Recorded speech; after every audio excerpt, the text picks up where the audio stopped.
What's happening, fam? L.A.R movement still moving. Okay, this is about Black America protect your standards. My aunt called me last night about the little Beyonce song, and a friend talked to a friend of mine after that, and we were discussing the song. But this is not about the song. This is about standards. See, what we are forgetting is like, well, we're not forgetting, but there's a certain section of the population who is ignorant, who keeps getting propped up through media to look as the norm of us. At the same token, the population of us that's the antithesis of that is not ignorant, marginalized, and shunned to the side, not seen through the same media. But people don't understand what's going. People act like they don't understand what's going on, and I see it generationally happening because we're not passing down history. And since I know I got my history from my grandparents, and they got their history from theirs, and I also read up and stuff, I want y'all to take into consideration what I'm about to say. Okay, you got to look back at femininity. The the the femininity that a lot of American women display now is actually the femininity of the black woman in 60s, 50s, 40s, 30s, 20s. The masculinity that us black men are being sold to the world as hyper masculine, hypersexual, is being pushed out there, and everybody's using it as a guide to say how we are. On the flip side, our standards of manhood, masculinity, from the, let's say, 70s, 60s, maybe even 50s, all the way back to the Harlem Renaissance. If you notice, a lot of non-black people who are trying to be refined are taking on those qualities. I'm saying that because the one thing we've lost in the last 20 years publicly that's been put out there like we've lost it is our standards. See, we had a standard of masculinity, we had a standard of femininity, we had a standard of intelligence, we had a standard of ingenuity, we had a standard of how to approach each other in a form of a relationship. We had a standard, not a standard that America pushed upon us. It was our standard. The pushing of all this ignorance comes like, I was telling my friend in the 80s, where everybody was getting high and they didn't want to be parents because the 70s was over and they were scared because of what happened to the Panthers and all Malcolm X, and everybody was kumbaya a little bit, and they just wanted to get away. Well, what they got away from was the standard, and that has been a big downfall for parts of the community because all of a sudden it's like you could do anything. Bringing up that song with Beyonce, she been making ignorant music for years, like just like her husband been making ignorant music for years. When I was younger, I was a fan of his music until he did something that I wasn't a fan of. And what I mean by that is, I was a fan of his, and I probably said this before, um, Volume One, but I didn't listen to it all the way. So the thing about it was, I'm a street dude. I'm from the hood or whatever. He talked about that lifestyle in the reference of he was happy about the money he made from it, but he also made some bad choices that he regretted. And one of those bad choices was a song called "You Must Love Me," when he said he sold dope to his mother for $1. He said he shot, I think, his brother for wearing his jewelry, which is basically for $1, and then he sent his best girlfriend across lines with enough drugs that to get a life. And he was ashamed of all of those things, which is a sign of growth. But then that was maybe 15 years ago. And from that point and after that point on, a little bit even after a Hard Knock or whatever, he started promoting the drug dealer lifestyle and what it brings and what it's brought to him and how it's affected his psyche. And that's like, dude, So you're basically saying you never really regretted selling your mama crack. You never really regretted shooting your brother, and you never really regretted that you sent this girl across state lines to probably get hemmed up for life. You're proud of all that. Okay, can't fuck with you no more.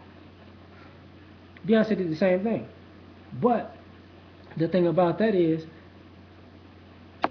I grew up. I thought for myself. I got standards.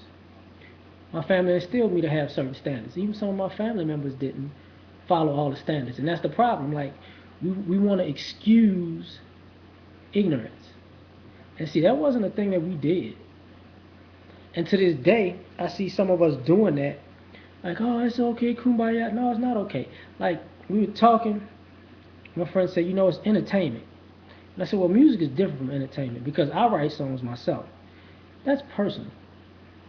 It's whatever comes in a song that you write and you perform comes out of your psyche, comes out of your mind, comes from your heart, comes from your soul. So if that's what you write and what you put out there, that's who you are. It's not like writing a movie where somebody else can play all these roles and they're completely outside of you. Excuse me. So what happens is when we don't have these standards, we accept any old thing. Notice that the problems we have between men and women, the root problem is usually standards. Because we say, why are you dealing with this person? They are of this caliber and that's not a good thing. But they got these potentials and qualities and I like this and I like that. They're usually a person of low standards. And we're defending and fighting for and propping up people of low standards. And then when people of high standards come around, it's like, who you trying to look down on me? Okay. Well, if I'm looking down on you, maybe because you're low. I mean, that never crossed your mind. If you're a fan of a drug dealer for being a drug dealer, okay, fine.